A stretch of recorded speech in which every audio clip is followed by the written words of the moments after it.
우리 앞뒤전으로 우리 서로 인사하고 교제하겠습니다. 반갑습니다. 잘 오셨습니다. 시온이도 잘 왔어요. 그래요. 그래요. 우리가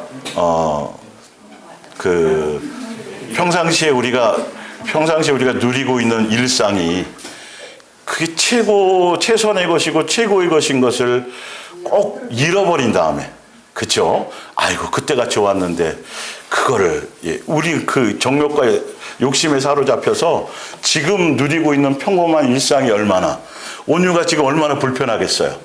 예. 그때 멋대로 좀 다니고 막 할 때 기부스까지 해가지고 목발을 짚고 있으니, 잠깐이잖아요. 그쵸? 불편한 거.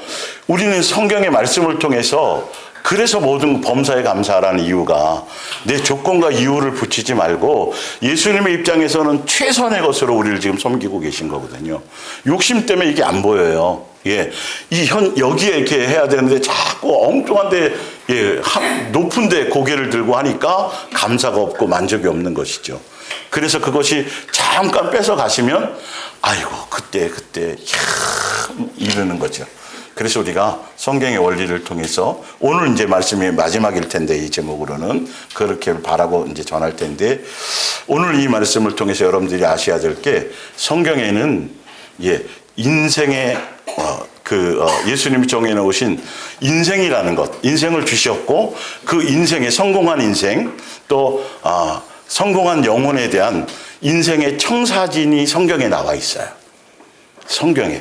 그래서 이 말씀을, 성경을 기준으로 여러분의 인생을 자꾸 조명하시되 세상 기준으로 여러분의 인생을 조명하시면 안 되고, 성경에서 말씀해 놓으신 이대로의 인생의 청사진을 여러분들이 대입하셔 가셔야 진짜 영생을 소유할 수 있는 사람이 되거든요. 이제 그 부분에 눈을 뜰 수 있는 시간을 우리가 갖겠습니다. 예수님의 몸된 교회와 25년도 마음에 새겨야 할 말씀, 내가 진실로 속히 오리라는 말씀의 14번째 시간입니다. 내가 따르는 복음이 천국 복음인가 다른 복음인가, 또 내가 그리스도인인가 예수님의 자녀인가 아니면 종교인인가, 내가 영의 사람인가 육에 속한 사람인가. 성경에는 이것이 나와 있어요, 안 나와 있어요? 나와 있어요. 성경에는 이 기준이 나와 있어요. 다 똑같이 믿는 사람이 아니고 다 똑같은 사람들이 아니에요. 예수님은 이렇게 구분하고 계세요. 양과 염소로 구분하듯이 예수님이 오시면, 심판대에 마지막 재림에서 오시면 바로 양과 염소로, 육의 사람과 영의 사람으로 다 이렇게 종교인과 예수님의 자녀로 이렇게 나누신다라는 것이죠. 성경을 듣고 적용하실 때 성경은 이런 원리로 되어져 있기 때문에 여러분들이 선택하셔야 돼요. 일단은 주파수를 거기에, MBC를 듣고 싶으면 MBC 주파수를 먼저 맞춰야 찌지직 소리가 나든 어쨌든 잡음이 들리든 될 터인데, 이 주파수를 못 맞추고 있어요. 주파수를 다 어디에 맞추고 있느냐 하면 세상에서 뭔가 잘 되는 것, 세상에서 뭔가 얻어내는 것, 세상에서 유명한 것. 여러분, 이게 굉장히 육체에 가진 인간으로서는 아주 당연한 것인데 성경은 이 당연한 것이 당연하지 않다고 말씀하신다니까요. 주파수를 땅의 것에 맞추지 마라. 하늘의 주파수를 맞추어라. 너희는 소속이 거기이다. 그것 때문에 창조되었다. 여러분, 완전히 복음이 틀려요. 다른 복음 똑같이 성경을 가지고 얘기해도 계속 말하는 게 자꾸 세상에 대한 것을 얘기하지 하늘에 대한 얘기를 제대로 전하는 것이 별로 없어요. 우리가 이 땅에서 밥 먹고 직장생활을 하고 있지만 우리의 소망은 5분 대기조처럼 항상 예수님이 부르시면 갈 수 있는 하늘에 대한 소망의 준비로 스탠바이 하고 있는 이 부분이 필요하다는 것이죠.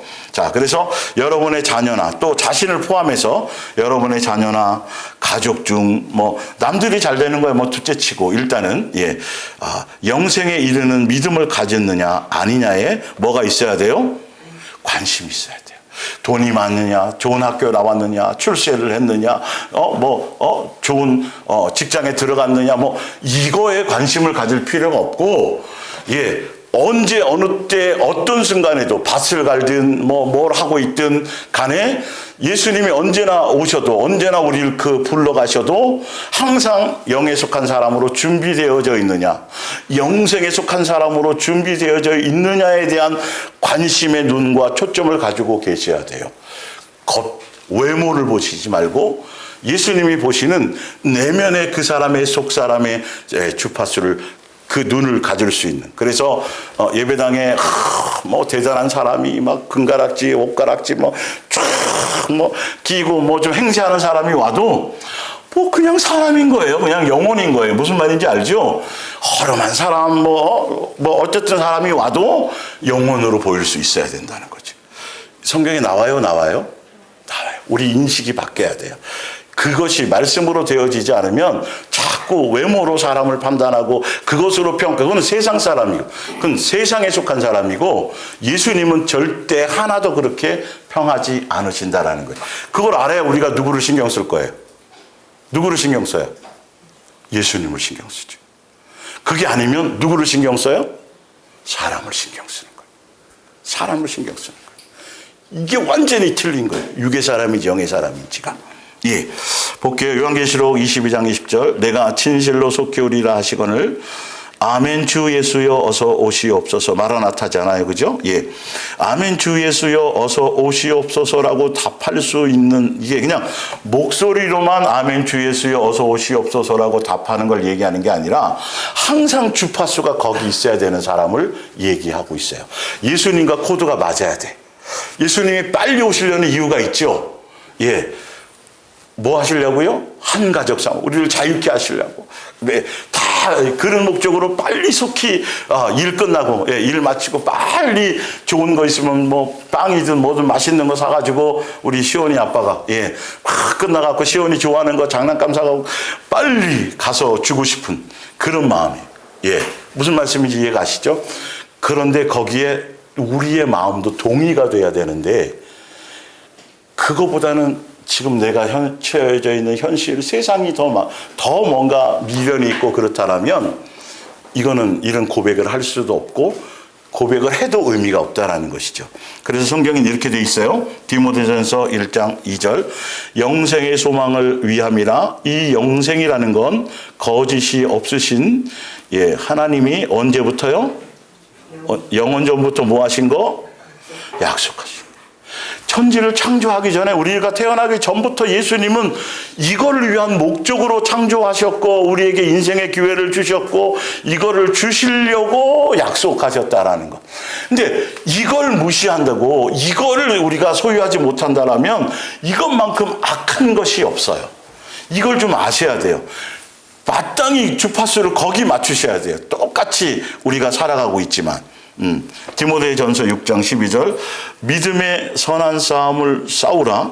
싸우는 목적이 뭐여야 되냐 하면 하나님께서 그대에게 주신 영생, 영원한 생명을 뭐하라?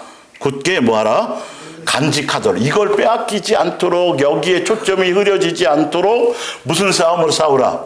믿음의 싸움을 싸우라. 옆 사람과 싸우는 게 아니고 가족끼리 싸우는 거, 분쟁하는 게 아니라 내 속에 있는 욕망과의 싸움을 싸우라는 것이죠. 예. 근데 목적이 무엇 때문에요? 영생을 빼앗기지 않기 위해서, 굳게 하기 위해서. 예. 그래서 뭐 이 영원한 생명을 위해서 하나님께서는 누구를 불러주셨어요? 우리를 불러주셨고, 디모데도 포함돼서 그대는 많은 증인들 앞에서 훌륭하게 믿음을 고백하였습니다. 믿음을 고백한 고백의 내용이 뭐라고요? 영생을 목적으로 살아가는 것. 땅의 것에 목적이 아니라는 것. 확실히 자꾸 여러분 이게 구분이 되셔야 돼요. 분리가 되셔야 돼요. 똑같이 이 땅에 살아가고 있지만 내가 어디에 속한 사람으로서 살아가고 있는 현 주소를 계속 인식하고 계셔야 돼요. 그래도 같이 기차를 타고 가다가 누구는 들림받고 그 기차 안에, 기차가 들림받는 게 아니고 그 기차 안에 있는 모든 사람이 들림받는 게 아니라 뭔 말인지 알죠? 너무도 중요한 거란 말이에요. 예수님께 속했느냐 안 속했느냐, 하늘에 속했느냐 안 속했느냐, 거기에 주파수가 있느냐 없느냐, 이걸로 다 구분이 되는 거니까 그게 내 속에 항상 있어져야 되는 거예요. 뭐 하지 말라는 게, 여러분 아이들 우리 온유 학교 가면 너 맨날 쉬는 시간, 점심시간 계속 공부만 해. 이래서 이렇게 하라고 은영 집사님이 보내진 않는단 말이에요. 예. 친구들하고 놀고, 점심시간에 축구도 하고, 또 뭐 매점도 가고, 뭐 다 하지만 뭐 할 때, 예, 정작 신경 써야 될 수업 시간에 듣고 이런 거잖아요. 우리 인생도 마찬가지로. 그러면 맨날 예배당에 나와 있고 맨날 전도하러 이 차원이 아니고 직장에 있지만 사회생활을 하지만 그러나 언제 어느 때 예수님이 부르셔도 뭔가 이렇게 깨워서 5분 대기조, 군대의 5분 대기조처럼 이것이 지금 현실의 문제이고 이걸 농담처럼 여기지 말라요. 제발 농담처럼 여기지 마세요. 실제 일어났었던 사건들에 대한 얘기고 그것처럼 앞으로도 일어난다. 이게 피부로 자꾸 직접적으로 와 닿으셔야 돼요. 그래서 야고보서 2장 5절에 또 누구를 사랑하는 사람, 예수님을 사랑하는 사람들에게 약속하신 선물인 뭐요? 하늘나라. 아까 위에서는 약속하신 영원한 생명. 같은 얘기예요. 같은 얘기지만 내용은 같아요. 그런데 교회 열심히 나오고 충성하고 구제하고 봉사하고 새벽기도 안 빼먹고 성경 많이 보고 이런 사람이 아니라 조건이 뭐죠? 누구를? 예수님을 뭐 하는 사람? 그렇죠. 왜 이런 것에 주목을 안 하는지를 모르겠어요. 만약에 이걸 주목했다라면 이 일반 종교적인 교회 막 행사하고 막 이런 교회 성도들이 목사님 여기 보니까 사랑하는 사람에게 준다는데요. 그러면 사랑하는 게 뭔가가 고민이 돼야 될 거 아니겠어요. 이제 그런 생각을 안 해. 예수님이 써놔도 그냥 자기가 듣고 싶고 보고 싶고 그냥 하고 싶은 자기의 관념 안에서 거기 그렇게 살아가는 거예요.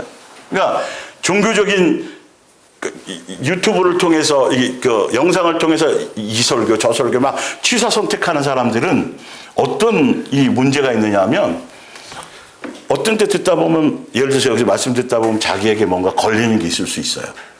자기 생각에는. 그런데 다른 데 듣다 보면 또 그걸 또 이렇게 뭔 말인지 알겠죠. 그 부분에 대해서 다르게 설명을 해줘가면서 자기 생각에 동의를 끌어내는 거. 그러니까 진리를 따라갈 수 없어지는 거예요. 그러니까 자기가 듣고 싶은 것만 취사선택해서 듣는 거지 진리를 향해서 갈 수는 없어져요. 왜? 어차피 우리는 이 말씀 자체가 부담스러운 거예요. 이대로 살 수 있는 능력이 우리 속에 없으니까. 그런데 취사 선택을 하다 보면 그냥 자기에게 필요하고 그냥 뷔페에서 자기 입맛에 맞는 거 하듯이 어떻게 감히 말씀을 그렇게 할 수 있겠어요? 이게 없어져야 된다는 거죠. 이런 부분이 필요해요. 자, 그래서 볼게요. 요한복음 6장에 보면 인생에 이제 이렇게 해서 썩을 양식을 위한 시간이 인생이라는 건 분명히 성경이 이렇게 답을 냈어요. 썩을 양식을 위하는 시간이 다 아니다. 그래서 무엇을 취하라? 영생을 위한 영생을 취해야만 하는 뭐다? 시간이다. 그래서 여러분에게 주어진 그 인생의 시간이 있잖아요. 70이면 80, 잘하면 100년이라는. 그러나 영원히 살아요? 못 살아요? 이거는 또 알아. 영원히 살지 못하는 건도 또 알아. 천지 만물을 예수님이 말씀으로 창조했다는 것도 시온이도 알아. 그리고 영원히 살지 못한다는 것도 알아. 천국과 지옥이 있다는 것도 알아. 그런데 중요한 건 성경에서 말해놓은 인생에 대한 오해를 풀려는 사람이 없다라는 거예요. 풀으셔야 돼요. 이거는 아는데 아까 그건 믿는데 성경이 오늘 말씀에 썩을 양식을 위하여 일하지 말고 영생을 취하고 이거는 또 안 받아들이려고 그래. 자기 멋대로 막 믹서해갖고 대충 뭉뚱그려서 이렇게 해석을 하려고 그러는데 이거는 그게 아니라 진짜 그런 거예요. 진짜. 보세요. 예수께서 말씀하셨습니다. 내가 진정으로 말한다. 너희가 나를 찾아온 것은 내가 너희에게 먹을 것을 배불리 뭐하다?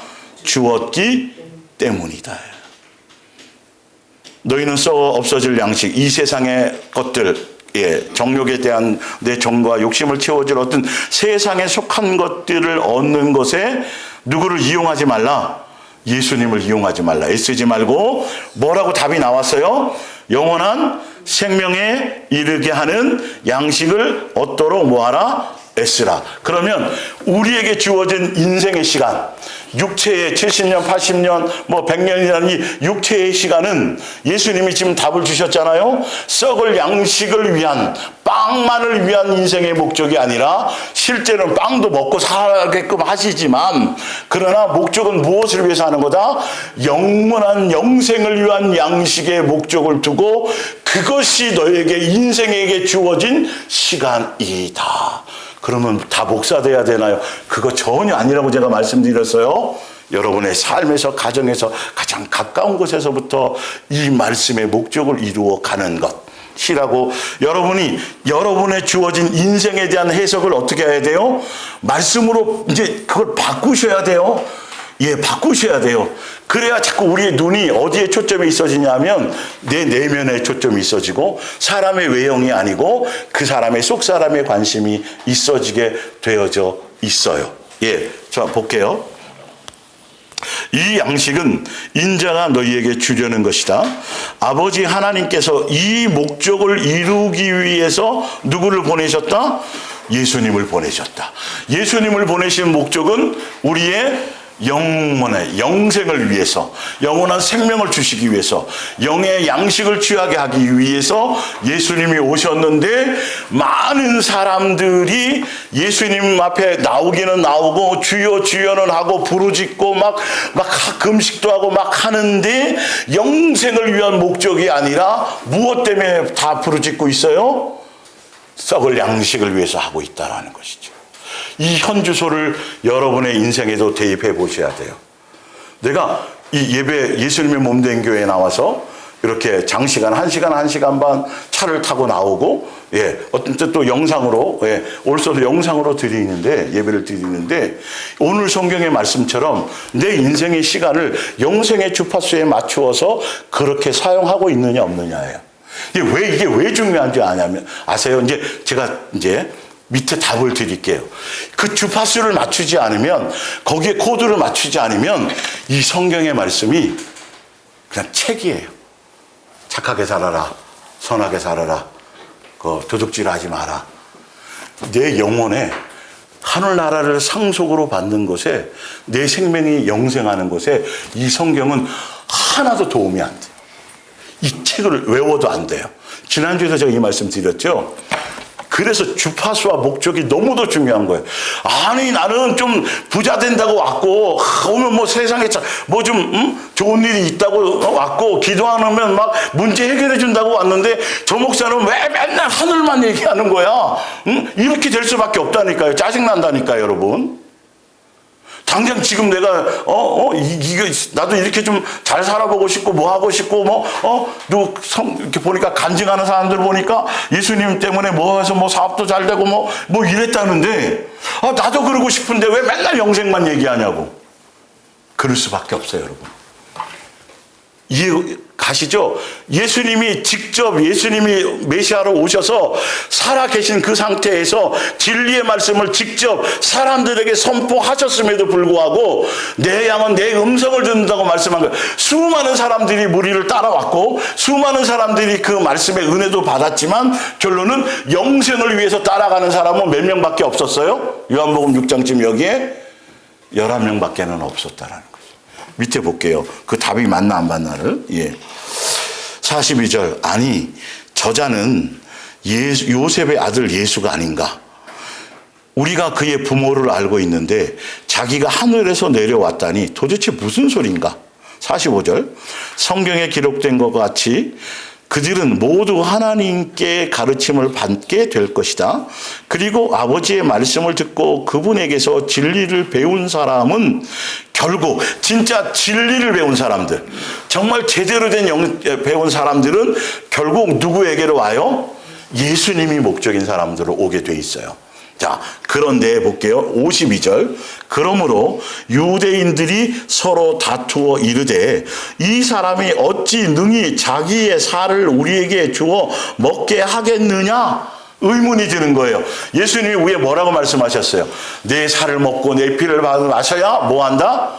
영생한다고 되어 있는데 이 사람들은 저거 요셉의 아들이고 다 육으로만 보는 거예요. 그리고 어떻게 사람을 자기 살을 뜯어 먹으라 그러냐면서 뭐에 대해서 전혀 안 들려요? 영의 양식으로 들리지가 않아요. 왜? 주파수가 먹고 배불러서 왔기 때문에. 영생을 위해서 오는 것이 아니기 때문에 똑같은 성경을 가지고 똑같이 성경을 가지고 들어도 누구는 신천지로 빠지고 누구는 2단으로, 3단으로 빠지고 누구는 이렇고 진리대로 가는 사람들은 또 몇 사람 없고. 자, 근데 보세요. 68절에 시몬 베드로가 대답하였습니다. 주님, 우리는 먹고 배불러서 온 사람이 아니고요. 목적이 뭐였어요? 우리가 누구에게로 가겠어요? 말씀으로 영원한 생명을 주시는 분은 누구밖에 없어요? 예수님밖에 없어요. 먹을 거 해결해 주는 사람들은 수없이 많겠지만 진짜 영생의 목적인 제자들, 거기 12명 중에서도 그 11명이 거기에 목적이었기 때문에 누가 보인 거예요? 예수님이 보인 거예요. 그분이 영생인 걸 보인 거예요. 하늘에서 온 하나님의 거룩하신 분인 것이 보여진 거예요. 성경을 통해서 지금 영생에 대해서 말하는데 이게 들려지는 거예요. 다른 것이 아니에요. 와, 다른 말은 못 듣게 되는 거예요. 뭔 말인지 알겠죠? 이게 내 양은 내 음성을 듣는다는 거죠. 진짜 예수님의 양이라면 예수님이 하라는 그 영생에 초점을 두게 되어져 있다라는 거죠. 세상 거에 잘 되고 못 되고의 개념이 아니, 여러분들의 인생의 해석을 성경대로 하지 않으면 여기 있는 사람은 기본적으로 다 비참한 인생이에요. 여러분, 우리보다 대단하고 가문도 대단하고 또 자기 관리도 잘하고 지식도 대단하고 엄청나고 대단한 사람이 굉장히 천재 빽가리로 많을까요? 엄청나게 많아요. 엄청나게 많아요. 근데 그게 예수님이 주신 인생의 청사진이 아니에요. 정답의 청사진이 아니에요.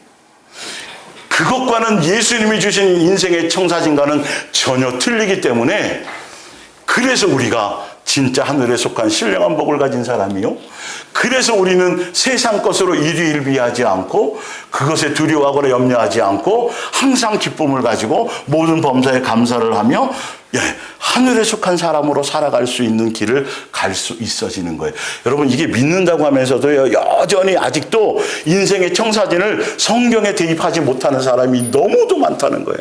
오늘 그 현실을 좀 더 아는 말씀이지만 좀 보자는 거예요. 그 각도에서. 자, 누가복음 12장. 무리 중에 한 사람이 이르되 선생님, 내 형을 명하여 유산을 나와 나누게 하소서 하니 이르시되 이 사람아, 누가 나를 너희의 재판장이나 물건 나누는 자로 뭐 했느냐? 세웠느냐? 예수님이 소속이 틀려요. 그리고 답을 주세요. 그들에게 이르시되 삼가 모든 탐심을 모아라, 물리치라. 뭐가 탐심이냐면 영생을 위한 목적이 아닌 다른 것에 대한 소유욕을 갖는 것. 이게 다 뭐다? 탐심이다. 밥을 먹고 살고 직장생활하고 저축도 하지만 목적이 뭐여야 된다? 나그네여야 된다. 영생이 목적이어야 된다. 탐심의 마음을 두면 그는 영생을 취하지 못한다. 똑같이 생활을 해도. 예수님은 분명히 말씀하셨어요. 나 예수의 이름을 가지고 세상에 속한 일들의 문제 해결이나 너의 정과 욕심과 자기 만족, 그것을 위한 목적으로 난 너의 그러니까 빵만을 위한 것, 먹고 배부르게 하는 그것을 목적으로 온 사람이 아니고 무엇을 위해서 온 목적이다?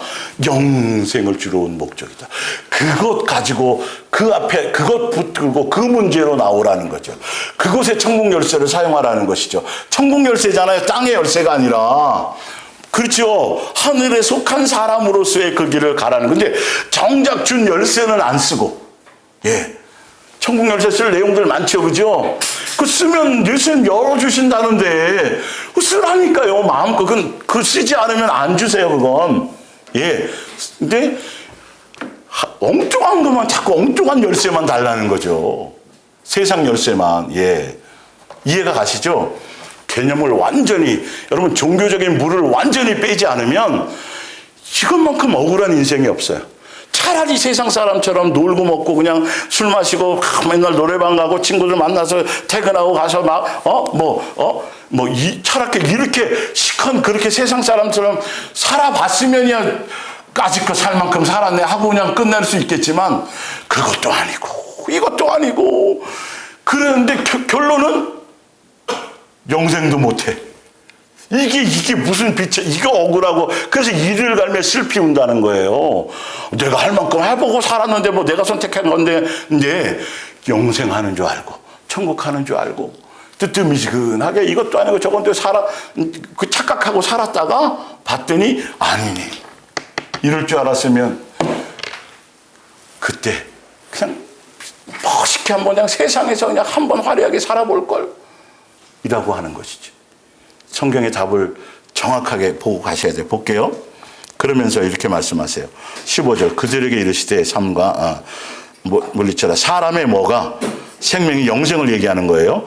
그 소유에 넉넉한 데 있지 아니하자 하시고 또 이르시되 내가 이렇게 하리라. 내 곡간을 헐고 더 크게 짓고 내 모든 곡식과 물건을 거기 쌓아두리라. 이게 나쁜 거예요? 아니에요? 나쁜 거예요? 아니에요? 나쁜 게 아니에요. 여러분 이럴 수 있어요. 분명히. 그런데 보세요라는 거죠. 또 내가 내 영혼에게 이르되 영혼아, 영혼의 문제랑은 관계없어요. 이게 근데 영생의 문제랑은 관계 있다 없다? 없다. 내 영혼아 여러 해 쓸 물건을 많이 쌓아두었으니 평안히 쉬고 먹고 마시고 즐거워하자 하리라 하되 예수님의 답은 이렇게 말씀하세요. 어리석은 자여 오늘 밤 내 영혼을 도로 찾으리니 그러면 내 준비한 것이 누구의 것이 되겠느냐 하셨으니 자기를 위하여 재물을 쌓아두고 하나님에 대하여 부유하지 못하다는 건 뭐냐면 이 여기에 답은 단순하게 이렇게 생각하시면 돼요. 내게 주어진 인생의 시간이 여러분 이렇게 사는 게 쉬울까요? 어려울까요? 어려워요 여러분. 참고 짓고 막 이렇게 부를 축축하고 남보다 더 열심히 노력해야 되고 애써야 되고 막 수고해야 되고 막 많은 땀을 흘려야 되는 것도 맞아요. 어떤 때는 예수님 주세요 막 금식도 해야 될 수도 있어요. 그런데 예수님이 왜 어리석다고 말씀하시냐면 얘야 내가 너에게 준 인생의 시간은 이르라고 준 시간이 아니야라는 걸 얘기하시는 거예요. 그러니까 그 너를 위한 너의 인생을 너를 위해서만 다 써버렸지 예수님에 대해서 부유하지 않다라는 건 예수님은 우리에게 뭐의 목적이 있었어요? 영생을 위한 그것. 그러니까 쌓아놓고 한 이것이 결론은 다 자기가 가져갈 수 있다면 그나마 조금 뭐 위안이 삼겠지만 가져갈 수 있어요 없어요? 가져가지도 못해. 영혼에는 조금이라도 유익이 돼요 못 돼요? 전혀 유익하지 않아. 왜? 그거를 쌓기 위해서 거기에 신경 쓰고 밤잠도 설치고 또 고민하고 남보다 더 노력하는 순간에 내 마음은 어디에 잔뜩 빠져 있어요? 예수님을 놓치고 세속에 빠져 있는. 이게 얼마나 어리석은. 그래서 예수님이 어리석다고 하는 거예요. 부자 뭐 이것을 자체를 책망하는 것이 아니라 너에게 주어진 인생의 시간은 세상을 위한 목적이 아니고 오늘 밤 내가 내 영혼을 도로 찾을 때 하늘에 대한 영생을 목적으로 사는 사람은 오늘 밤 예수님이 찾아도 땡큐 기쁨이고 즐거움이고 좀 진작 데려오시죠 뭐 이럴 건데 안 그런 사람은 두렵기도 하고 안 그런 사람은 세상에 아직도 뭔가 소망이 있고 미련이 있는 사람은 가려고 하면서도 찝찝해. 그러니까 가다가 어떻게 해요? 뒤를 한 번은 돌아봐. 안 되는 거예요. 이건 용납이 되지 않아요. 말씀에는. 볼게요. 시편 49편을 보세요. 여러분의 인생에, 그러니까 누가복음 12장도 우리에게 인생의 시간을 준 것은 세상에 뭔가 쌓아놓고 자랑하고 세상 사람처럼 그것으로 만족하라고 준 인생의 시간이 아니고 무엇을, 누구에 대해서 부유하라? 예수님에 대해서 부유하라. 천국 백성으로서 너의 영생을 위한 예수님에 위해서 나오는 말씀을 이루고 실천하고 양육받는 목적으로 너의 인생을 뭐하라? 사용하라는 거예요. 여러분 인생 청사진을 설계도를 바꾸세요. 이제는요. 세상 것으로 일희일비하지 마세요. 그것으로 수천 명이 간증을 하든 그걸 부러워할 필요가 없어요. 그건 의미가 없어요. 볼게요. 시편 49편. 제 아무리 저들이 재산을 믿고 부유함을 뽐낼지라도 제 피부치 하나도 건지지 못하고 제 목숨값조차도 하나님께 치를 수 없는 것을. 그러니까 돈이면 전부라는 풍조가 교회에 들어와서 이런 인식들을 그러니까 영생에 대한 것. 여러분 부자면 자식이 아픈 걸 대신 아파줄 수 있어요? 자식이 죽는 걸 자기가 돈이 많으니까 다른 사람 생명을 사가지고 대신 내 자식을 살릴 수 있어요? 세상의 목숨조차도 사실은 살릴 수 없는 건 당연하고, 모두 살릴 수 없다. 영생은 더더욱 될 수 없는데 사람들은 거기에 목숨을 걸고 있다라는 것이죠. 예, 그게 바로 돈이면 전부라는 풍조에 마비되는 거예요. 영적인 이성이 마비되어 있는 거예요. 예, 교회들이. 사람 목숨값이라는 게 얼마나 비싼 것인데 그 무엇을 주고 그 값을 대신할 수 있으랴. 사람의 목숨값이 얼마나 비싸요? 누구랑 바꿨어요? 예수님과 바꿀 정도로. 다른 걸로 바꿔줄 수 없는 거예요. 그걸 돈으로? 이건 시온이도 웃을 거예요. 그렇게 누가 얘기하면. 무슨 말씀을 어떻게 그럴 수 있어요? 라는. 근데 많은 사람들이 그걸 믿고 가고 있으니까. 그런 복음이 있으니까. 예, 기복주의, 번영신약이. 교회 안에 아주 팽배해져 있으니까. 예, 9절에 그 무엇으로 무덤으로 내려가는 생명을 건져내며 영원토록 사람을 살려내랴. 10절에 슬기롭다 하는 사람도 세상을 뜨고 바보 같고 어리숙한 사람도 모두 세상을 하직하리니 부자와 나사로처럼요. 돈과 영생과 돈과 생명과 사람의 목숨과는 관계가 있다 없다? 전혀 없다. 오히려 돈을 쌓아놓고 그것으로 든든해 하려고 하다가 목숨을 단축해요. 예? 밤낮이 바뀌고 정신없이 몸을 직장생활 하도록 예수님이 건강도 주시고 하시는데 그 이상을 벌어야 되니까 생명과 바꾸는 것을 몰라요. 나중에 40, 50, 60대여지면 몸이 남보다 빨리 망가진다라는 걸 그것까지 보아야 되는데 지금 현실과 먼 것, 근거, 짧은 것과 근거리를 같이 우리 눈은 그렇게 돼 있잖아요. 영의 눈이 그렇게 돼야 되는데 당장 그거 하고 있다가 나중에 살만할 때 뭐가 터져나가. 뭐가 생겨. 돈으로 메꿔야 돼. 그렇게 생각하고 있는 거예요. 보험 들어놨다 그래서 그게 안 생기나요? 그게 해결이 되나요? 아니에요. 성경을 지금 좀 제대로 성경에 미리 써놨단 말이에요. 그걸 제대로 인식하셔야 돼요. 정상적으로 장기 레이스로 가야 되는데 젊을 때 잔뜩 벌어놓고 나중에 노후 때는 누리지도 못해요. 그때까지 산다는 보장이 어딨어. 그 전에 다 죽을 수도 있는데 몸이 망가져서. 몸이 망가질 정도로의 돈벌이는 하지 마세요, 여러분. 차라리 쓰는 걸 욕망을 좀 줄여보세요. 새끼 먹을 거 두 끼 먹는 한이 있어도 그렇게 가셔야 돼요. 초점을 거기에 주파수를 맞추고 가셔야 돼요. 예. 자, 열심히 모아놓은 재산도 남기고 가요? 남기고 가요? 남기고 가요. 근데 남기고 간 재산이 유익이 되면 좋은데 그 유익도 안 돼. 그것 때문에 자식이 싸워. 형제들이 싸워. 분란을 일으켜. 예. 자, 속으로 생각하기를 우리 집이 영영토록 서 있으리라. 우리가 살고 있는 이 거처는 자자손손 계속 물려받으리라 하여 땅에다도 제 이름을 등록해 놓는다만 사람이 제 아무리 호사를 누려도 멸망은 잠깐이니 결국에는 죽고 마는 짐승과 무엇이 다르랴. 인생의 청사진을 제대로 아셔야 돼요. 여러분이 자식에게 10억을, 아니 50억을, 100억을 물려주고 가도 그 자식이 100억을 고스란히 지키고 자기 때에 다 잘 쓰고 간다는 보장이 없어요.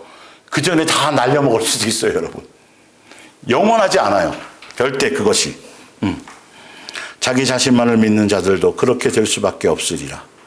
가지고 있는 재산에 흡족해하며 아무런 걱정 없이 살아가는 자들도 결국 그렇게 될 수밖에 없으리라. 14절에 스올에 내팽겨 쳐진 가축대와도 같이 죽음이 저들의 목자가 되리라 하여 올곧게 사는 이들이 아침마다 승리의 노래를 부르리니 저들의 꼴이 점점 시들어가기 때문이라. 그리도 호화롭던 저택과 너무나 멀리 떨어져 있는 저승에서 살기 때문이라. 결론은 그 사람들이 땅에서 호사 누리고 부를 축적하고 막 그러지만 결론은 나중에 누구처럼 부자와 나사로에서 부자처럼 어디에 들어가요? 수월에 들어가요. 지옥에 들어가요. 음부에 들어가요. 고통받는 곳에 들어간다는 거예요. 거기서 인생이 결정된다는 거죠. 왜? 인생이란 시간을 주신 목적이 영생을 위하여 쓰라고 준 건데 그 목적대로 제대로 쓴 사람은 거기서 진짜 목적대로 위안과 평안을 누리고 그 시간을 멋대로 잘못되게 세상 욕망에 세상 사람처럼 인생의 설계도를 그렇게 그 시간을 사용했다라면 어디에 갈 수밖에 없어요? 하늘에 가서 고통받을 수밖에 없다라는 결론인 것이죠. 예. 그래서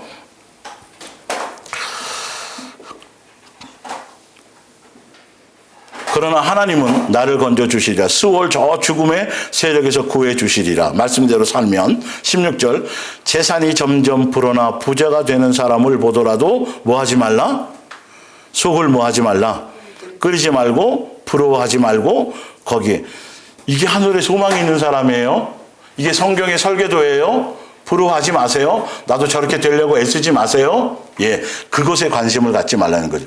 그 사람이 영생의 소망을 두고 가고 있는지 하늘에 속한 사람인지를 오히려 보는 게 더 나아요. 예, 자, 그가 죽으면 그 재산을 가져갈 수 있으랴. 무덤까지 그 재산을 끌고 갈 수 있으랴. 한평생 살기를 이 정도 살면 됐지. 얼마나 더 행복하게 살겠느냐고 스스로 흡족해 하는 사람이 있다 하더라도. 자, 이 정도만 돼도 인생으로 봤을 때는 진짜 괜찮게 산 사람이죠? 예, 크게 뭐 욕심내는 것도 없고, 뭐 엄청나게 그 나름대로 좀 보람있게 사는 거라고 얘기할 수 있지만, 이것도 답은 아니에요. 성경 인생 청사진의 답은 아니에요. 밑에 볼게요. 자, 복받을 일하고 남들의 칭송을 한 몸에 받은 사람이 있다, 있다, 뭐 있어요? 하더라도, 그러니까 이거 정답이 아닌 거예요. 뭔 말인지 알죠? 그런데 자꾸 인생의 설계도를 여기에 이런데 자꾸 믿는다 그러면서도 영생에 초점을 두지 않고 이 잘못된 멸망할 것, 지옥 갈 것에 거기에 초점을 두고 살아요. 야, 저 사람 법 없이도 살고 복 받았어. 자식도 잘 되고 집안도 괜찮고 막 며느리도 잘 들어오고 사위도 막 엄청나게 근데 그거랑 영생이랑 관계 있다 없다? 없다. 그렇게 살아도 영생하지 못하고 영생이 목적이 아닌 인생이었다라면 그는 똑같은, 뭐와 같은? 무슨 승? 짐승과. 이 짐승아 이러면 기분 좋을까요? 안 좋을까요? 싸우죠. 이 짐승 같은 게 그러면. 그런데 예수님은 그렇게 얘기 안 했다는 거예요. 그렇게 대단한 인생을 살았는데, 그렇게 인기를 끌이고 살았는데, 그리고 유명한 업적을 노려서 위인전에도 나오는데 뭐랑은 관계가 없다. 그거는 인생 설계도를 잘못 했다라는 거예요. 자, 볼게요. 예. 그 역시 조상들이 있는 저승으로 어둠이 영혼이 끊이지 않는 저승으로 가기는 마찬가지다. 아무리 위대할지라도 죽음을 피할 수 없으리라. 뭐처럼 죽는다? 뭐 하지 못하면, 영생하지 못하면. 개도 죽고 소도 죽고 다 죽어요. 영생하는 사람들은 영혼이 어디로 가죠? 하늘에 가죠. 예, 그 뜻이에요. 욥기 21장, 지난주에 해드렸지만 다시 볼게요.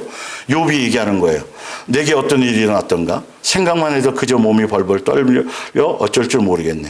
어째서 하나님은 못된 짓만 일삼는 것들 살아남게 하시는지 정말 모를 일일세.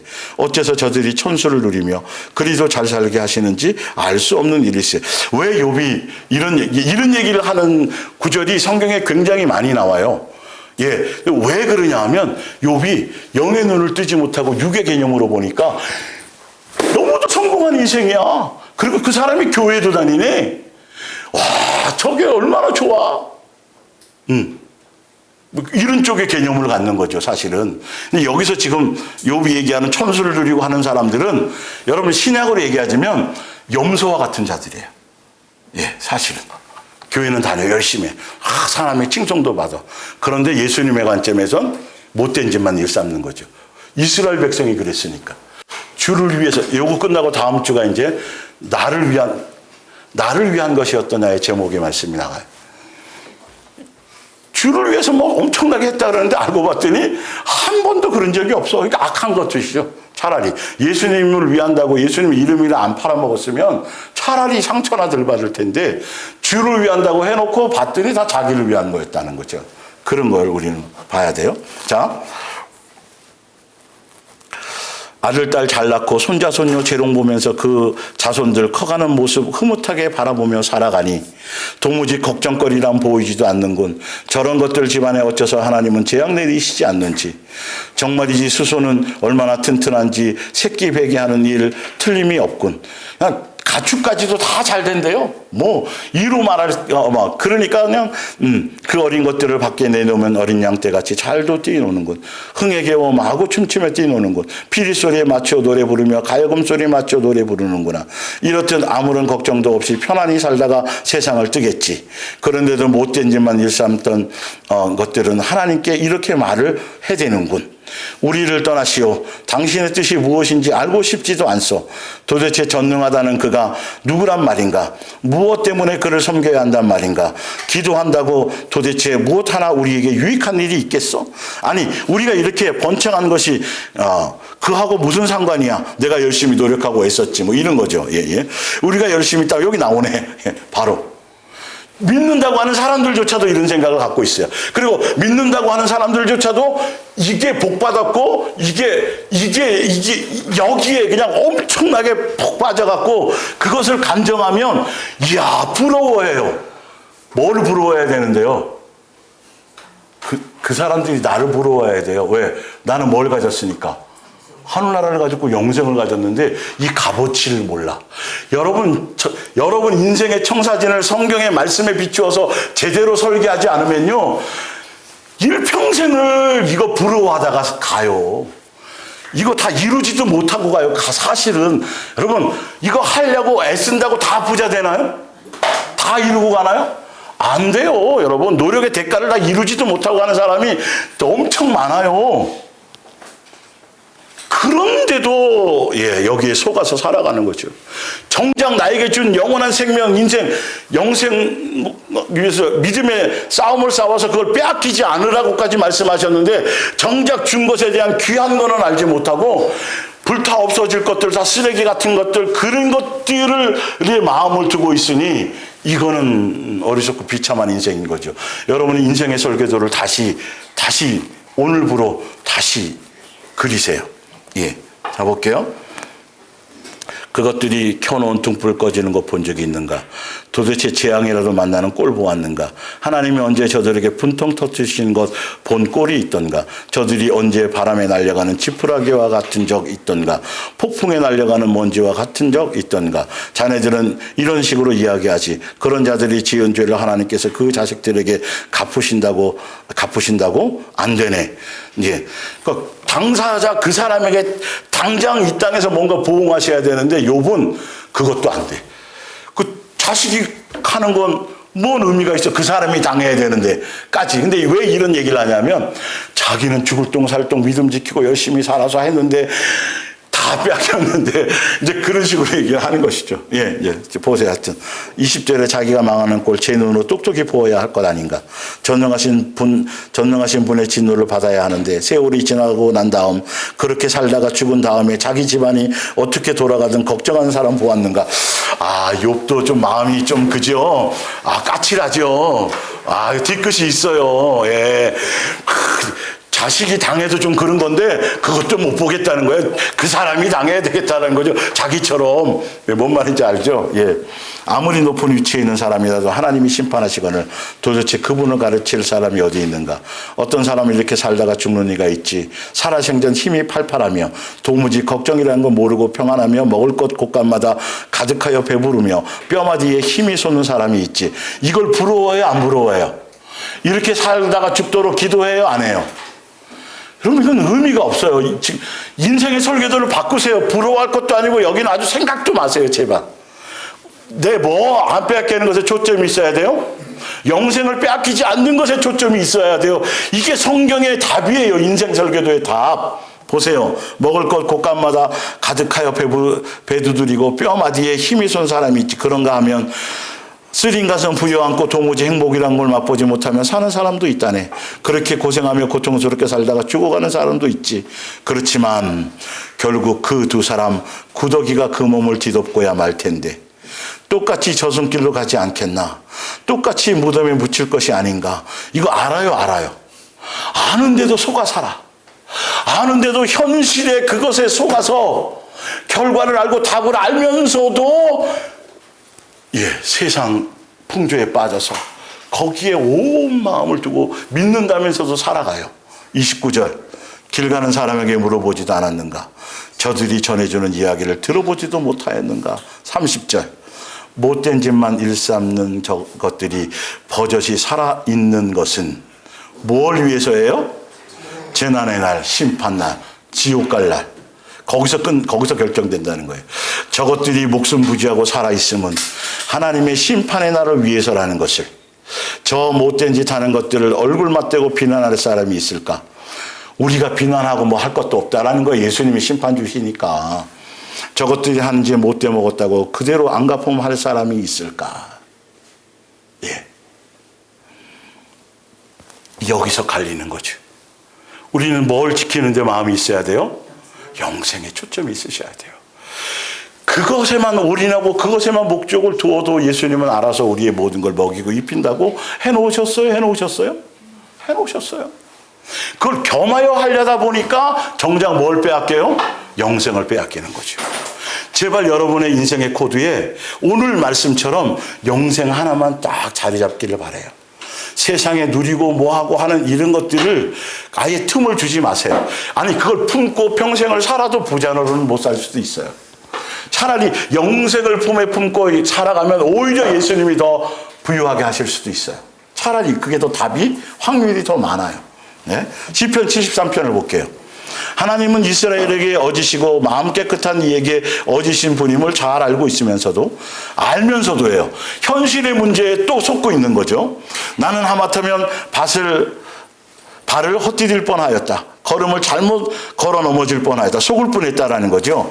젠치하는 자들을 시세만 까닭이라 세상 머리 잘 돌아가고 팩팩 돌아가고 막 이런 사람들 못돼 먹은 것들이 잘 사는 꼴을 본 까닭이라. 그저 몸이 건강하니 살만 비둥비둥 저들은 고생이라는 것도 모르지. 다 성경은 왜 이런 걸 계속 반복해서 해놨을까요? 인생의 목적이 세상에 속한 사람들, 염소들이 믿는다고 하지만 종교에 속한 사람들은 다 이걸 목적으로 살고 이걸 목적으로 기도하고 이걸 목적으로 간다는 거예요. 이게 마귀의 노름에 빠져서 정작 뭘 빼앗긴다? 영생을 다 빼앗기고 만다는 것이죠. 자, 남들이 겪는 고생이라는 것이 무엇인지도 모르고 남들이 겪는 어려움도 도무지 겪어보지를 않았지. 하여 저들은 교만을 목걸이처럼 걸고 다니고 폭력을 옷처럼 온몸에 두르고 다니지. 배불러 눈 아래 보이는 게 없고 탐욕이 마음의 소원보다 더 크지. 저들은 남 욕하고 비웃거나 하며 높은 자리에 앉아서는 거들먹거리며 남 짓누르를 계획이나 세우고 있지. 입을 막을 놀려대며 하늘을 욕하고 혀를 날름거리며 땅을 우습게나 여기지. 그리하여 주님의 백성을 제 뒤나 뒤따르게 하고 제가 하는 말이면 허튼 소리라도 귀 기울여 듣게 만들지. 그러면서도 하는 말이 하나님이 여기에서 벌어지는 일을 어떻게 안담? 지존하시다 해도 어떻게 다 안담하니? 보라, 이들이야말로 정말 못된 것들이 아닌가. 그런데도 몸은 늘 편안하고 늘어가는 것은 재산뿐이니 마음을 늘 깨끗이 하고 작은 허물조차도 없이 하려고 내 손 씻어야 헛일이 아닌가. 나는 하루 종일 양육 때문에 바르게 살려고, 말씀대로 살려고 얻어맞게 일쓰며 아침보다 벌 받는 것이 일인 것을. 내가 이런 식으로 말하였더라면 주님의 백성이라고 자처하여 살아가지는 못하였을 것입니다. 나는 이 문제를 놓고 어떻게 생각했다고요? 딜레마에 빠졌던 거야. 예수님 믿고 열심히 하고 하는데 안 믿고 막 저기 하는 사람들이 더 잘 살고 우리는 왜 이렇지? 딜레마에 빠져 있었던 거예요. 근데 왜 딜레마에 빠졌냐 하면 인생의 설계도를 몰라서 그랬던 거예요. 예수님이 왜 우리에게 인생을 허락하시고 목적이 무언지를 모르고 세상 목적으로 같은 가치관을 보고 있으니까 그러니까 이게 이상해지는 거죠. 좌절하는 거죠. 우리는 더 큰 영생이 주어져 있는데도 그 가치를 모르니까 세상 사람들이 부유하고 누리고 잘 살고 삐까뻔쩍하고 그것이 부러워져지는 거예요. 이게 그래서 어리석은 거죠. 내게 준 거의 가치를 모르고 살아가니까. 예. 그래서 자, 그러나 그것을 깨닫기란 너무도 힘든 일이어서 힘들어요. 이거 인생의 설계도를 깨닫는다는 건 17절에 하나님의 성전에, 하늘 성전이에요. 들어가서야 비로소 저 못된 것들에게 어떤 일이 일어날 것인지를 뭐 했다? 몰랐던 게 아니라 실제로 진짜 일어났다라는 그 말씀에 그것이 이루어지고 그걸 진짜 목도하고 났더니 그때서야 이 말씀이 깨달아졌다라는 것이죠. 뭔 말인지 알겠죠? 성경대로 그것이 되어졌다라는 거죠. 그래요. 주께서는 저들을 미끌미끌한 곳에 두시어 결국은 파멸의 고동에 쳐넣으시려는 것이지요. 저들은 갑작스럽게 고꾸라지며 무시무시한 종말을 맞게 되겠지요. 주님이여, 아침에 일어나면 사라지는 꿈과도 같이 주께서 일어나시는 날 저들은 사라지고야 말 것. 예수님이 재림하는 순간, 예수님께 속한 사람들은 하늘나라를 상속받고 이들은 다 어디로 가요? 마귀를 위해서 준비해 놓은 지옥불에 끌려가는 거죠. 왜 예수님을 믿는다고 하면서 왜 인생의 설교들을 예수님과 똑같은 코드에 맞추지 못할까? 여기에 못 맞추면서 수많은 에너지, 수많은 내 생각과 마음을 불타 없어질 것에 다 몽졸이 빼앗기고 있는, 이거 사기당하고 있는 거고 유린당하고 있는 거예요. 사단의 전략이 바로 그것인데도, 예수님이 써놨는데도, 그러면 죽는다고 멸망한다고 되어 있는데도 알면서도 그렇게 가려고 해요. 그걸 부려워해요. 그걸 구해요. 우리의 초점은 어디에 있어야 된다? 예수님을 사랑하는 자들에게 뭘로 주시는 거? 선물로 주는 거. 그거 받으세요, 제발. 선물이라고 싸구려가 아니에요, 지금 이게. 쭉 읽어나갑니다, 이제. 말라기 3장, 13절. 여호와께서 말씀하셨습니다. 너희는 나에게 대하여 건방지고 이스라엘 백성들에게 하는 얘기예요. 뻔뻔스럽게 이야기를 하고 있다. 믿는다고 하는 자들에게 대한 얘기예요, 이게. 그러면서도 너희는 우리가 주님에 대하여 무슨 말을 하였습니까? 하고 반문을 한다. 그러므로 너희들이 한 말을 들어보아라. 우리가 주님을 섬겨도 모두 헛일이다. 또 우리가 주님의 말씀을 따르고 주께 순종하는 일 때문에 세상의 온갖 재미와 쾌락을 멀리하는 것이 도대체 우리에게 무슨 유익이 있는가? 뭐 부자가 되는 것도 아니고 잘 사는 것도 아니고 유명해지는 것도 아니고 세상 것을 대입시키니까 원망만 나오는 거예요. 정작 뜻을 모르니까. 지금 우리가 세상을 보면 하나님을 섬기며 하나님의 뜻을 따르려고 하지 않는 사람들이 얼마나 뭐 하는가? 여기에 목적을 두니까 이것만 보이는 거예요. 원망스러운 거예요, 사실은. 그토록 악한 짓들을 하는데도 그 사람들이 부유하고 행복하지 않은가. 하나님의 진노와 심판이 내리려면 내려보라고 큰 소리를 치는데도 그들은 여전히 형벌을 모면하고 있다. 이와 동시에 여호와를 두려워하는 자들도 친구들과 모여 그들과 정반대 이야기를 나누어 하였다. 주께서 그들의 이야기도 정확하게 들으셨다. 그래서 주님을 두려워하는 주님의 이름을 존중하는 자들의 이름을 주님 앞에 있는 어디요? 회상록, 생명책에 그들의 이름은 생명책에 두셨다는 거예요. 똑같이 믿는다고 하는데 목적이 세상에 있어서 원망하고 불평하는 이스라엘의 가나안 땅에 들어가지 못한 사람들과 같은 사람들은 어디에서 이름을 빼고 생명에서 빼고. 여러분, 내 주파수는 어디에 맞춰 있나를 보세요. 오늘 그 답을 이제 나와요. 시편 39편. 전도서 8장. 나는 악한 사람들이 죽어서 성전뜰에 묻히고 그의 장례식기에서 돌아온 사람들이 그가 생전에 저지른 모든 악행들을 잊어버리는 것을 보았다. 또한 그가 저지른 못된 짓거리에 온갖 시달림을 받던 바로 그 도성 사람들이 죽은 악인을 두고 칭찬을 늘어놓는 것을 보았다. 얼마나 이상한 세상인가. 아무리 악한 짓을 저질러도 하나님께서 당장의 벌을 내리시지도 않자 인간들은 대담해져서 나쁜 짓을 마음 놓고 저지른다. 이게 무슨 말이냐 하면 예수님이 보시기에는 악한 건데 사람들이 보기에는 존경받고 칭찬받고 악한 짓만 저질러다가 지옥 가는 사람들을 묶어와서도 그 사람을 칭찬하고 있다는 거예요. 그래서 그 답을 주는 거예요, 지금. 아무리 악한 짓을 저질러도 하나님께서는 당장의 벌을 내리시지 않자 인간들은 더 대담해지고, 그래서 말씀이 전달되어도 회개할 기회를 주어도 그 길로 더 가요. 예수님이 그냥 놔두는 거예요. 가라지를 한꺼번에 뽑지 않아. 알곡이 상할까봐 놔두는 거예요. 나중에 언제 해요? 마지막 때? 심판 때 하는 거예요. 그러니까 그들이 잘 되는 게 복이 아니라는 걸 빨리 우리는 알고 계셔야 돼요. 부러워하지도 마셔야 돼요. 예. 자, 나쁜 짓을 마음 놓고 저지른다. 그러나 그것이 전부는 아니다.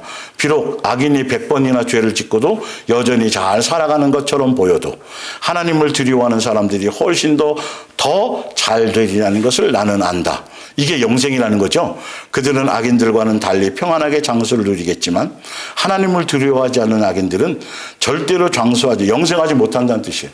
그림자가 사라지듯 악인들의 인생도 그렇게 지나가 버릴 것입니다. 인생이 기껏 잘 살아봤자 몇 년 사는 거예요? 80년, 90년 떵떵거리고 나머지 영원한 시간은 소멸되어 버리는 거나 마찬가지. 그럼 무슨 길을 선택하실래요? 여러분 이거 알아요? 알아요. 그럼 지키세요, 제발. 제발 지키세요. 끝까지 지키세요. 빼앗기지 마세요. 진짜로. 실제의 사건이고 실제의 말씀이에요, 이거는. 시편 39편 여호와여 알려주소서. 보세요. 이 몸에 목숨 붙어있는 날 언제까지인가요? 이 몸이 죽을 날 언제인가요? 알려주세요. 그리하여 나의 연약함을 알게 해주세요. 그래서 주께서 이것의 일생을 손 한 뼘 길이만큼이나 짧게 만드셨으니 주께서 보시기에 나의 일생이란 얼마나 덧없을까?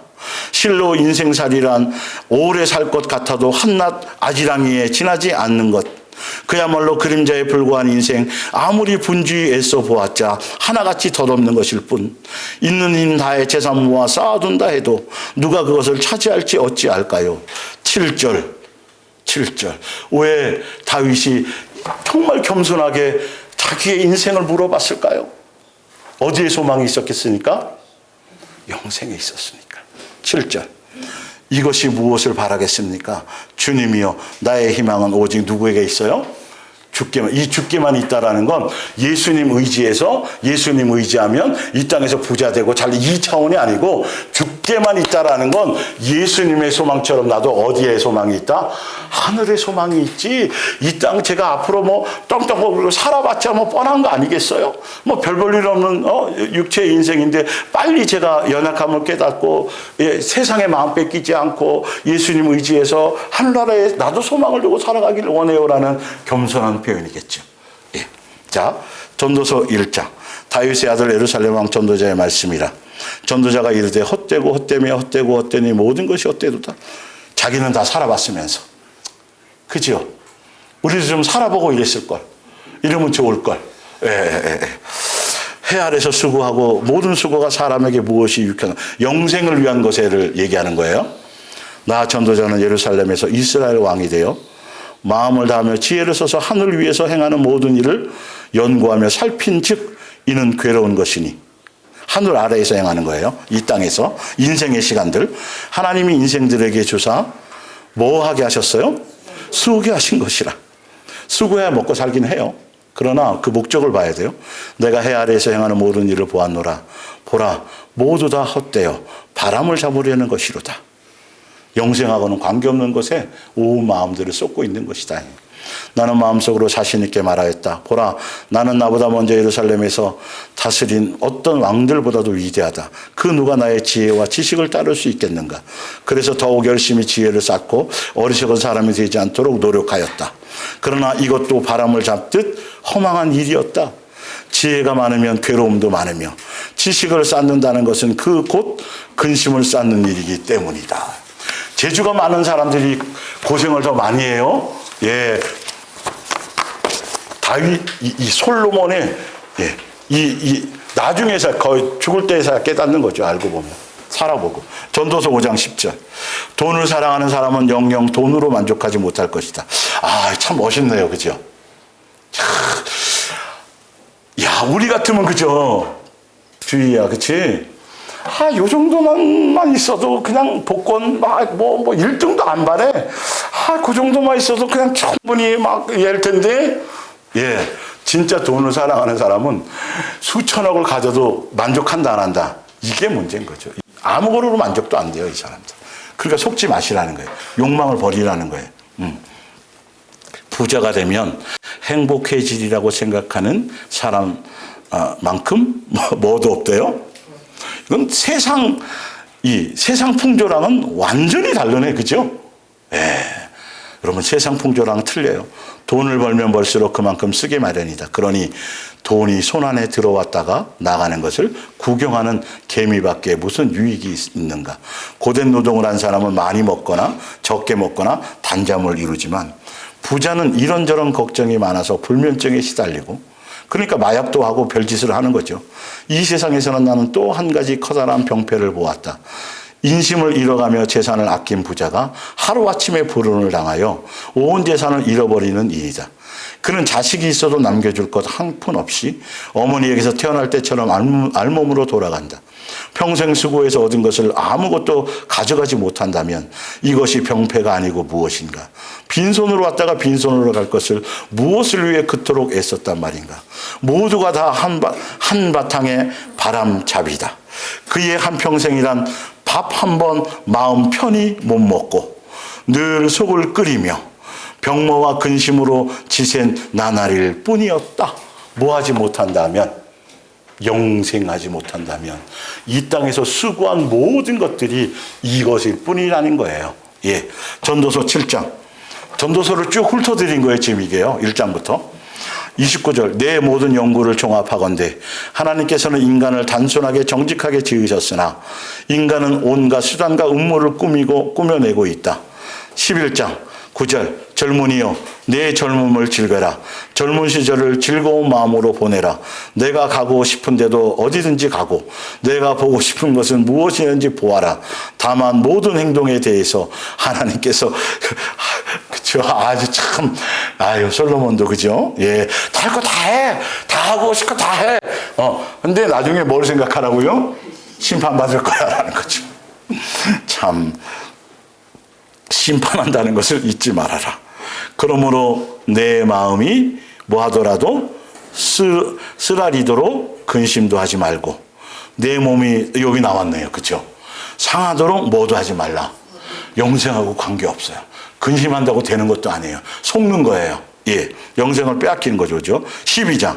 젊은 시절의 창조주를 기억하라. 잘 나가고 건강하고 꼭 시간적인 젊음만이 아니라, 이런 것들이에요. 늙고 병들어 아무런 기쁨이 없다고 한탄하는 나이가 되기 전에 내 창조주를 기억하라. 그렇다 내가 아직 젊었을 때 내 생명의 은줄이 뚝 끊어지고 금그릇과 같은 내 머리가 깨어지기 전에 내 목숨의 우물가에 놓이는 항아리같이 깨어지고 샘의 두레박줄처럼 끊어지기 전에 내 창조주를 기억하라. 목숨이 단 몇 초라도 살아있을 동안에 누구를 기억해야 돼요? 인생의 시간이 이만큼, 인생에 주어진 이 시간이 여러분 이렇게 소중한 거예요. 숨 꼭각각 시간에도 예수님을 선택한다면 그는 영생을 취할 수 있는 기회가 주어지지만 죽은 다음에는 이 기회가 다시 돌아오지 않아요. 그러니까 이 시간을 얼마나 소중히 여기셔야 되겠어요. 이걸 영생의 가치를 안다라면 이거 불타 없어지고 다 배설물과 같은 아무것도 내 영생에 유익을 주지 못한, 가져가지도 못할 여기에 귀한 생명을 쓰겠느냐는 것이죠. 명확한 것이잖아요, 답이. 설계도를 바꾸지 않으면 이게 명확해지지 않아요. 자, 그때가 되면 흙에서 온 내 몸은 흙으로 돌아가고 내 인생은 그것을 주신 하나님께로 돌아갈 것이다. 전도자는 말한다. 헛되고 헛되니 모든 것이 헛되다. 전도자는 사람의 마음을 기쁘게 해줄 말을 찾으려고 노력하였으며 진리의 말을 성실하게 기록하였다. 현인들의 말은 채찍질처럼 사람들의 행동을 일깨우고 목자는 생명의 진리를 사람의 머릿속에 잘 박힌 모처럼 들어가게 하나니 이처럼 훌륭한 스승들은 만민의 목자이신 하나님께서 보낸 사람들이다. 내 아들아 한 가지만 더 일러두겠다. 책을 많이 쓰는 것도 끝없는 일이요. 공부를 많이 그러니까 이 세상에 속한 그 어떤 대단하고 위대한 모든 어떤 일들이라 할지라도 영생하고 관계없는 것은 의미가 없다라는 거예요. 지금 그게 몸을 피곤하게 한다. 이제 이 모든 진리의 결론을 듣자, 말씀의 결론을 듣자. 하나님을 두려워하고 그분의 말씀을 지키는 것. 이것은 모든 사람이 마땅히 지켜야 할 의무이다. 우리가 행한 모든 일들은 그것이 악한 일이든 선한 일이든 지금은 비록 숨겨져 있다 하더라도 언제 드러나요? 예수님 앞에서는 다 드러날 것을. 이 땅에서 사람들이 부러워할 만큼 사는 것이 목적이 아니라 우리는 어쩌면 평생 거지 나사로처럼 산다 할지라도 우리가 무엇을 취하는 사람이 되어야 돼요? 영생을 끝까지 믿음을 지켜 예수님의 주파수에 코드를 맞죠. 그러니까 사단은 온 천하를 보여주고 사단은 세상에 속한 쾌락 막 아름답고 화려한 거 요한계시록 17장 18장에 나와 있는 그 음료들 그 모든 것들을 다 동원해 가지고 어디에 가지 못하도록 영생 가지 못하도록 영생의 마음 두지 못하도록 미혹하는 것에 여러분들 마음에도 최소한 1개, 2개, 3개, 4개 몇 가지들은 품고 있는 게 있다라는 거죠. 낚싯줄에 걸린 것들이 있어요. 체크하셔야 돼요. 다 끌어내셔야 돼요. 예. 마태복음 6장 믿음이 적은 자들아 오늘 피었다가 내일 아궁이에 던져질 꽃들도 이거죠. 그렇죠? 그러니까 우리는 여기에 두려워하거나 염려하지 말고 어디에 마음을 두라? 어떻게 하면 아버지의 뜻을 이룰까? 삶의 중심에 누구 모시고 살고 그러면 먹을 거 입을 거 이건 아버지가 알아서 뭐 하기 좋도록 뭐 하는 데 집중하도록 양육하는 데 하도록 예수님이 책임지신다. 그거 외에 더 누리고 더 가지려고 하는 것은 정욕이고 미혹이다. 예. 자, 야고보서 1장. 다 끝나가네요. 히브리서 11장. 지금 내가 열거한 이 사람들은 하나님께서 약속하신 것을 다 얻은 뒤 죽은 것은 아닙니다. 영생을 취한 상태에서 간 건 아니에요. 그들 예수님을 보지도 못했어요. 그들은 단지 그 약속이 자기 앞에 다가오고 있다는 것을 기쁨으로 뭐 했어요? 그것만으로도 기뻐했다는 거죠. 그들은 세상이 참 고향이 아니고 다만 자신들은 잠시 이 땅에 나그네로 와 있는데 불구하다라는 것을 뭐하고 알고 그대로 살았어요. 나그네로. 그들이 이렇게 생각한 것으로 보아 하늘에 있는 참 고향을 그리워했음을 알 수 있습니다.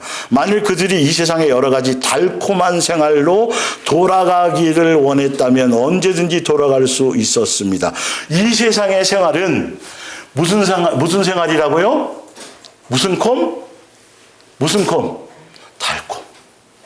달콤한 게 입에는 달콤한데 당뇨병에 걸리고 입에는 달콤한데 병을 하고 입에는 쓴데 몸에는 좋고 요한계시록에도 그 말씀이 쓰다 그래요. 입에는 단데 속에는 쓰다고 삼켜서 소화를 해야 된다는 것. 세상 것은 그렇게 달콤해요. 부항직 먹음직 탐스러워요. 세상 게 쓰다면 누가 그거 먹겠어요? 안 먹지. 이러니까 조심하라는 거예요. 달콤하다는 거야. 그러나 잠깐이야. 그럼 대통령 되면 50년, 1000년 하나요? 몇 년이에요? 5년. 5년은 금방 가요? 금방 가요? 거기에 목숨 걸 일이 뭐 있어요? 대통령 부러워하지 마세요. 여러분 더한 거를 가진 사람이에요. 하늘나라를 가진 사람인데 다 불타 없어지고 썩어질 거 갖고 있는 사람들을 보고 부러워하고 눈 돌릴 일이 없잖아요. 설계도 바꾸세요. 여러분 인생의 설계도를요. 오늘 바꾸셔야 돼요. 그래야 자꾸 눈이 떠져요. 예. 자. 다시 볼게요. 그러나 그들은 그것을 원하지 않고 하늘의 도성을 바라보며 살았습니다. 그래서 주파수를 거기에 맞추고 살았기 때문에요. 그래서 하나님 역시 그들의 하나님이라고 불리는 것을 수치로 여기지 않고 그들을 위해서 하늘에 뭘 준비했어요? 도성, 집, 하늘나라 이걸 상속하도록. 그래서 주파수를 어디에 맞췄기 때문에 하늘에 맞추고 하늘이 자기 고향으로 생각하고 이 세상의 달콤함을 따라가지 않고 나그네처럼 살아가는 데 초점을 두었다라는 거예요. 완벽한 삶을 얘기하는 게 아니에요. 예.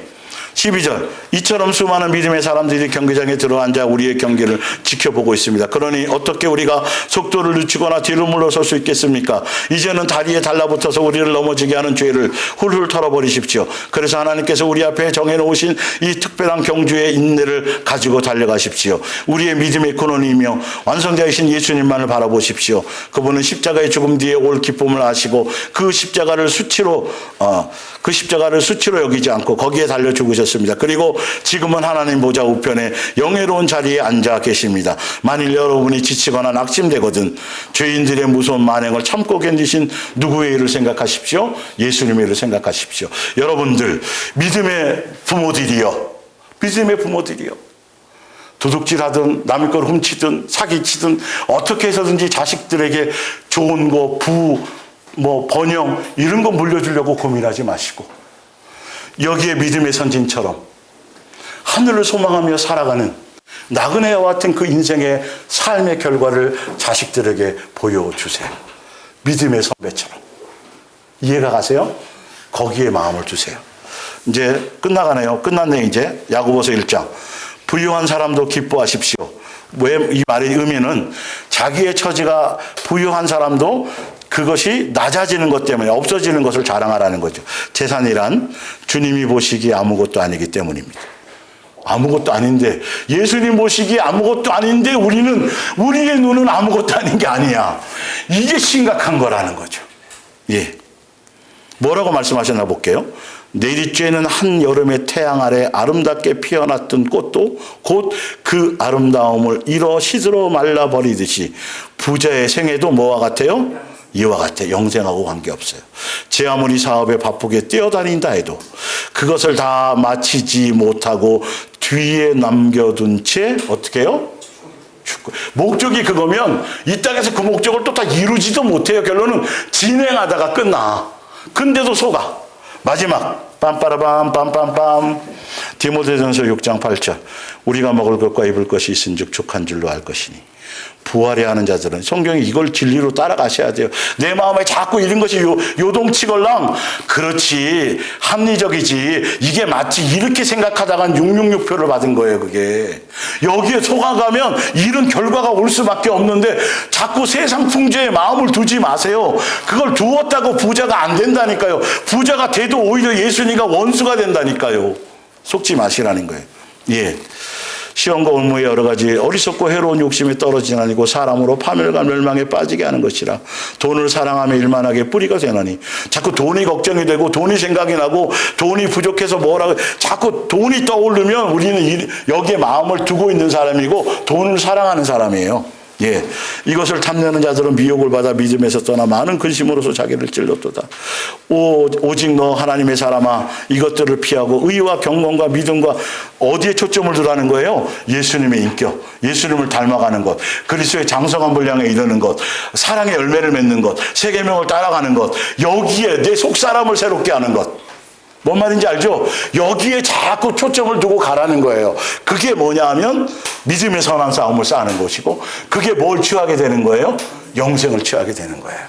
예. 시온아 이제 다 끝나간다. 할머니가 너 예배 잘 드렸다고 상을 줄 때가 곧 조금 있다. 조금만 인내하고 잘하고 있어. 괜찮아. 자, 얼마나 이쁜지요? 예. 유정유치원에서 아마 잘하고 있을 거예요. 17절을 보세요. 17절, 18절, 19절에서 여러분 성경에서 얘기하는 부자의 정의가 여기에 나와요. 세상의 관점의 부자가 아니라 예수님이 말씀하시는 부자에 대한 정의가 여기에 나와요. 17, 18, 19. 부자들에게는 교만하지 말고 곧 없어질 돈을 의지하지 말고 라고 일러두어라. 그런 것보다는 오히려 우리를 즐겁게 해 주시려고 우리가 필요로 하는 것을, 그러니까 정욕이 제거된 상태였을 때, 정욕이 제거되면 모든 게 귀하고 감사해요. 알고 보면. 자, 필요로 하는 것을 항상 풍족하게, 그러니까 정욕이 되면 모든 게 풍족한데 정욕의 눈을 그대로 갖고 있으면 뭘 줘도 만족이 안 돼. 하게 주시는 살아계신 하나님을 자랑하고 그분만을 의지하도록 가르쳐 주시오. 18절이 답이에요. 착한 일에 돈을 쓰도록 착한 일이라는 건 예수님이 하시게 하는 뭔 말인지 알죠? 사람으로 하게 한 그 열매 주시오. 자기가 가진 것은 모두 하나님께서 주신 청직이라는 것. 것이라는 것을 깨달아 언제든지 다른 사람들과 누가 말씀하시면 예수님이 말씀하시고 예수님이 하게 하시면 순종해서 사람들과 기쁘게 나눌 수 있는 마음의 자세를 가질 때 그들은 빨간 줄 뭐가 돼요? 참된 부자가 되고 가난한 사람들에게 기쁜 마음을 줄 수 있게 되는 것입니다. 그러면 그들은 이게 다 어디에다 부활을 쌓는 거예요? 하늘에다 참 부활을 쌓는 것이며 영생이 그들에게 당연히 주어지는 것이며 이 말이에요. 그 하늘 가서 돈을 찾는다는 게 소리가 아니고 이 땅에서 보상으로 받는다는 소리도 아니에요. 이것만이 그건 예수님께 달렸으니까 신경도 쓸 거 없고 영혼을 영생을 대비하는 안전한 뭐다? 여기 나왔잖아요. 이 투자가 돈 투자가 아니라 뭐에 대한 투자? 영혼에 대한 투자. 하늘의 보화를 쌓는다는 의미. 헌금 걷어들이는 수단으로 쓰면 안 되는 것. 예. 그리고 이렇게 하는 사람은 이 땅 위에서 열매가 풍성하다니까 돈이 풍성하고 뭐가 그게 아니라 기쁨이 충만하고 사랑의 은혜가 충만. 뭔 말인지 알죠? 실제의 생활도 기쁨으로 충만해요. 네. 과도히 아껴도 가난해진다 그랬어요. 근데 남에게 예수님 주시는 대로 구제 자체를 목적으로 삼으라는 소리가 아니에요. 그 돈에 대해서 자유하고 진짜 다스릴 수 있는 사람들은 뭐 할 수 있다? 더 풍요롭게 살 수 있다. 마음으로 기쁨 뭐 이런 것들. 돈은 만족을 못 시켜줘요, 여러분. 스스로 속고 착각하는 거예요. 그럴 것 같은, 행복을 줄 것 같은, 든든할 것 같은, 뭐 영생에 도움이 될 것 같은이지 그게 아니라는 거예요. 제발 이 오늘 말씀의 이 스토리를 가지고 여러분의 인생 청사진을 바꾸세요. 바꾸셔야 기쁨이 충만하고 내가 다른 생활의 어떤 걸로 염려가 틈탈 때 뿌리칠 수 있는 능력이 생기고 예수님을 더 의지하게 되고 예수님을 바라보게 되고 알겠죠? 열매가 풍성한 그리스도인의 생활을 살게 되는 것입니다. 오늘 여기까지 하고 다음 주부터는 새로운 제목의 말씀으로 나누겠습니다. 기도하겠습니다.